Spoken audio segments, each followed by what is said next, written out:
Uraian yang disajikan pada bagian ini adalah karakteristik individu secara umum. Untuk memahami karakteristik individu tersebut, perlu terlebih dahulu dipahami apa yang dimaksud dengan individu itu. Yang pertama, pengertian individu. Manusia adalah makhluk yang bisa dipandang dari berbagai sudut pandang. Sejak ratusan tahun lalu sebelum Isa, manusia telah menjadi salah satu objek filsafat, baik objek formal yang mempersoalkan hakikat manusia maupun objek material yang mempersoalkan manusia sebagai apa adanya manusia dan dengan berbagai kondisinya. Sebagaimana dikenal adanya manusia sebagai benda dari individual yang berarti orang, perorangan, oknum. Equals 1075519. Berdasarkan pengertian tersebut, dapat dibentuk suatu lingkungan untuk anak yang dapat merangsang perkembangan potensi-potensi yang dimilikinya dan akan membawa pertumbuhan apa saja yang diinginkan dalam kebiasaan dan sikap-sikapnya. Jadi, anak dibantu oleh guru, orang tua, dan orang dewasa lainnya untuk memanfaatkan kapasitas dan potensi yang dibawanya dalam mencapai pertumbuhan dan perkembangan yang diinginkan. 2. Karakteristik individu. Karakteristik individu memiliki ciri dan sifat atau karakteristik bawaan atau yang disebut dengan heredity, dan karakteristik yang diperoleh oleh pengaruh lingkungan. Karakteristik bawaan merupakan karakteristik keturunan yang dimiliki sejak lahir, baik yang menyangkut faktor biologis maupun faktor sosial psikologis. Nature merupakan istilah yang biasa digunakan untuk menjelaskan karakteristik individu dalam hal fisik, mental, dan emosional pada setiap tingkat perkembangan.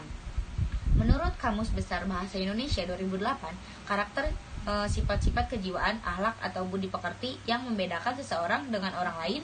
Dengan demikian, karakter adalah nilai-nilai yang unik, baik yang terparti dalam diri atau terjerawatkan dalam perilaku.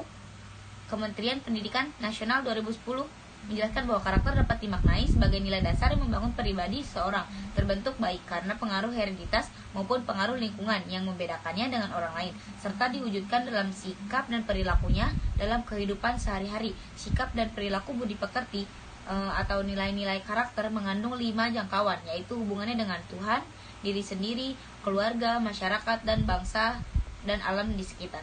Nilai-nilai sebagai berikut akan dilanjutkan oleh teman saya. Berikut adalah nilai-nilai karakter. Yang pertama yang berhubungan dengan Tuhan. Beriman, bertakwa, bersyukur, jujur, disiplin, pemaaf, pemurah, penyayang, mawas diri, pengabdian, berpikir jauh ke depan, tawakal, ikhlas, sabar, amanah, dan beradab. Kemudian yang berhubungan dengan diri sendiri.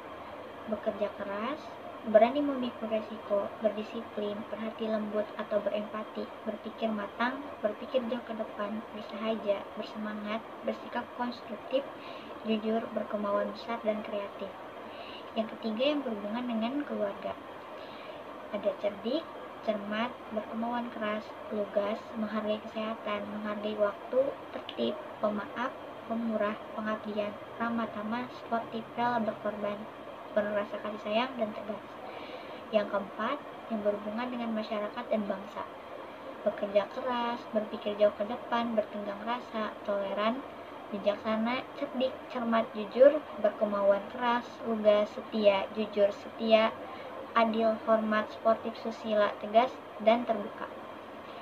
Kemudian yang terakhir yang berhubungan dengan alam, yaitu ada berpikir jauh ke depan, menghargai kesehatan, pengabdian, dan mencintai lingkungan. Perbedaan individu. Setiap orang, apakah ia seorang anak atau seorang dewasa, dan apakah ia berada di dalam suatu kelompok atau seorang diri, ia disebut individu. Individu menunjukkan kedudukan seseorang sebagai orang perorangan atau perseorangan. Sifat individual adalah sifat yang berkaitan dengan orang per orang. Berkaitan dengan perbedaan individual, perseorangan, ciri dan sifat orang yang satu berbeda dengan orang yang lain. Perbedaan ini disebut perbedaan individu atau perbedaan individual. Maka, perbedaan dalam perbedaan individual menurut Landgren menyangkut variasi yang terjadi, baik variasi pada aspek fisik maupun psikologis. Seorang ibu yang memiliki seorang bayi bertutur bahwa bayinya banyak menangis, banyak bergerak, dan kuat minum. Ibu lain yang juga memiliki seorang bayi menceritakan bahwa bayinya pendiam, banyak tidur, tetapi kuat minum. Dari cerita kedua ibu itu telah menunjukkan bahwa kedua bayi menunjukkan ciri dan sifat yang berbeda satu sama lainnya. Seorang guru setiap tahun ajaran baru selalu berhadapan dengan siswa-siswa yang berbeda satu sama lain. Siswa-siswa di dalam satu kelas memiliki ciri dan sifat-sifat yang berbeda satu sama lainnya. Mungkin sekali dua orang dilihatnya hampir sama atau mirip. Akan tetapi, jika diamati secara cermat, antara keduanya pasti terdapat perbedaan. Gary tahun 1963 mengategorikan perbedaan individual ke dalam bidang-bidang sebagai berikut. 1. Perbedaan fisik, seperti jenis kelamin, kemudian usia, berat badan, tinggi badan, bentuk muka, bentuk mata, warna kulit, rambut, pendengaran, penglihatan, nada suara, bau badan, kemampuan bertindak, golongan darah, kecepatan lari, kecepatan renang, tinggi loncatan, dan semacamnya. 2. Perbedaan sosial, seperti status ekonomi, agama, kelompok keluarga, kelompok sosial, suku, dan semacamnya. Kemudian ada 3. Perbedaan kepribadian seperti watak, motif, minat, sikap, pikiran, perasaan, kehendak, perilaku, dan sejenisnya. 4. Perbedaan intelijensi dan kemampuan dasar, seperti tinggi sedang, rendah, sangat mampu, dan kurang mampu. 5. Ada perbedaan kecakapan atau kepandaian di sekolah, seperti sangat cakap, kurang cakap, atau sangat pandai, dan kurang pandai. 6. Perbedaan kognitif, yaitu kemampuan yang berkaitan dengan penguasaan ilmu pengetahuan dan teknologi. Kemampuan ini sangat ditentukan oleh intelijensi individu. 7. Perbedaan individu dalam kecakapan bahasa. Kemampuan tiap individu dalam bahasa berbeda-beda. Hal ini karena perbedaan individu dalam kecakapan motorik. Kemampuan motorik dapat diandalkan oleh kematangan pertumbuhan fisik dan tingkat kemampuan berpikir. Karena kematangan pertumbuhan fisik dan kemampuan berpikir tiap orang berbeda-beda, maka kecakapan motorik setiap individu berbeda-beda pula. 8. Perbedaan dalam latar belakang. Latar belakang keluarga, baik dilihat dari segi sosial ekonomi maupun sosial kulturasi, adalah berbeda-beda. Demikian pula lingkungan sekitarnya. Lingkungan fisik memberikan pengaruh yang berbeda-beda. Dengan demikian, latar belakang individu berbeda-beda satu dengan yang lainnya.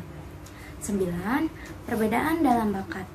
Bakat merupakan kemampuan khusus yang dibawa sejak lahir. Kemampuan tersebut akan berkembang dengan baik dengan suatu rangsangan dan pemupukan secara tepat. Bila tidak mendapatkan rangsangan dan pemupukan, maka bakat tidak dapat berkembang secara maksimal. Malah mungkin tidak berkembang sama sekali. Disinilah letak penyebab adanya bakat-bakat individu berbeda. 10. Perbedaan dalam kesiapan belajar. Perbedaan individu ini sangat ditentukan oleh pengaruh latar belakang keluarga dan lingkungan. Sikap apatis, pemalu, dan kurang percaya diri akibat kesehatan yang kurang baik, cacat, dan latar belakang yang miskin pengalaman mempengaruhi perkembangan ekspresi dan ekspresi diri. Inilah yang mengakibatkan kesiapan belajar individu berbeda-beda.